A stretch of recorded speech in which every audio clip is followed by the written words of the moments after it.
London প্রবাসী বিশিষ্ট ব্যবসায়ী রেজাউল করিমের উদ্যোগে রাজশাহীর দুর্গাপুর উপজেলার 7 শতাধিক মসজিদের ইমাম, মুয়াজ্জিন ও মসজিদ কমিটির সভাপতিদের সম্মানে এক ব্যতিক্রম ইফতার মাহফিলের আয়োজন করা হয়।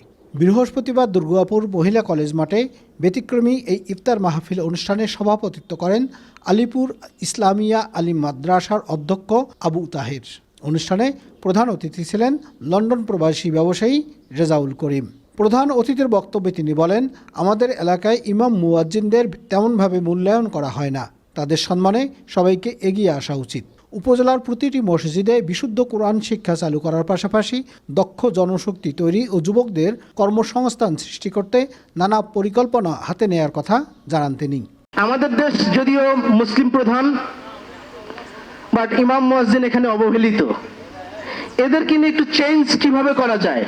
ইমাম মুয়াজ্জিনদেরকে একটু সম্মানের জায়গায়, যেহেতু আল্লাহ সুবহানাহু ওয়া তাআলা আপনাদেরকে সম্মান দিয়েছেন, তো আমরা কেন সম্মান দিতে পারবো না? কেন আমাদের রাষ্ট্রীয়ভাবে কেন তাদেরকে সম্মানিত করা যাবে না? আমরা যারা প্রবাসী, যারা বিদেশে থাকি, তারা আমরা বাংলাদেশকে খুব বেশি মিস করি। বা বহির্বিশ্বের ডেভেলপমেন্ট, বহির্বিশ্বের কালচার, কৃষ্টি, এই জিনিসগুলো যখন আমরা দেখি, সেটা আমাদের দেশে অনেক ক্ষেত্রেই অ্যাবসেন্ট আছে।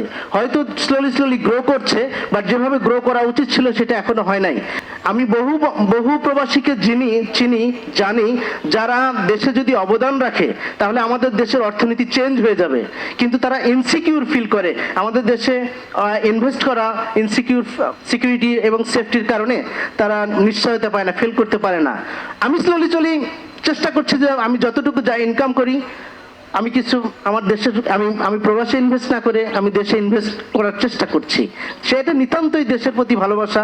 আমরা প্রবাসীরা যে রেমিটেন্স পাঠাই আমাদের দেশে, আমাদের জিডিপিকে গ্রো করার জন্য, আমাদের ফরেন কারেন্সিকে ডেভেলপ করার জন্য, একটা রিজার্ভকে একটা ভালো পর্যায়ে নিয়ে যাওয়ার জন্য, সেই রিজার্ভটাই আবার কি হয়, সেই টাকাটাই ড্রেইন হয়ে আবার বিদেশে পাচার হয়ে যায়। এই পাচারটা কিভাবে হয়? আমাদের দেশেরই কিছু লোক করে। এইখানে আমার কোশ্চিন, এইখানে আপনারা ইমাম মুয়াজ্জিনরা একটা ভালো ভূমিকা রাখতে পারেন। একটা জাতিকে ডেভেলপ করার জন্য দরকার হচ্ছে দেশপ্রেমিক লোক, দেশপ্রেমিক পিপুলস। দেশপ্রেম যদি আমাদের মধ্যে না থাকে তাহলে আমরা কোনোভাবেই ডেভেলপ করতে পারবো না। তো এই দেশপ্রেম ঢুকানোর জন্য ইমাম মুয়াজ্জিনের জন্য মানে হুব্বুল ওয়াতান, মাতৃপ্রতির ভালোবাসা, it is a part of ইমান। আমি মনে করি এটা দেশের মাতৃভূমির প্রতি ভালোবাসা, এটা একটা ইমানের অংশ। সো আমরা পৃথিবীতে চিরদিন থাকবো না। আমরা কেন এই পৃথিবীতে আল্লাহ পাঠিয়েছে? আর দুনিয়া মাজরিয়াতুল লিল আখিরা, বলা হয়েছে দুনিয়া হচ্ছে আখিরাতের জন্য একটা কৃষিক্ষেত্র। আমরা এখানে যত ভালো কাজ করব তার রেজাল্ট আমরা এখানে পাবো না। আমরা কোথায় পাবো বিনিময়ে? আল্লাহ সুবহানাহু ওয়া তাআলা ইনশাআল্লাহ আমাদেরকে জান্নাতে দিবে। এটাই তো আমাদের কাম্য। তো জান্নাত পাওয়ার জন্য মাতৃভূমির প্রতি ভালোবাসা, দেশপ্রেম, এটাও একটা ইমানের অঙ্গ। এই দেশপ্রেম আপনাদের জাগাতে হবে। পাশাপাশি আমাদের জাতির গর্ব, আমাদের জাতির অহংকার, আমাদের যুব সমাজ, আমাদের নেক্সট জেনারেশন, এই জেনারেশনটাকে হোয়াট এভার হ্যাপেন, আগে যা ঘটেছে, আমি যে কথাটা বললাম যে আমাদের মানিগুলো আমরা যারা পাঠাই, গার্মেন্টস কর্মীরা যেগুলো ইনকাম করে নিয়ে আসে, সেগুলো ড্রেন হয়ে বিদেশে যায়, আমাদের দেশে ডেভেলপ হয় না। এই জিনিসগুলো স্লোলি রোধ করার জন্য, কারণ আমাদের ডেভেলপের আমাদের অনেক রিসোর্স আছে। আমাদের বড় শক্তি হচ্ছে আমাদের ছোট্ট একটা দেশ, অনেক সমস্যা, প্রচুর মানুষ আছে এখানে, এটাই আমাদের শক্তি। এই জনশক্তি যদি আমরা বিদেশে দক্ষ করে রপ্তানি করতে পারি তাহলে প্রচুর পরিমাণ বৈদেশিক আয় অর্জন করা সম্ভব। আমরা যদি সঠিক শক্তিশালী পররাষ্ট্র নীতির মাধ্যমে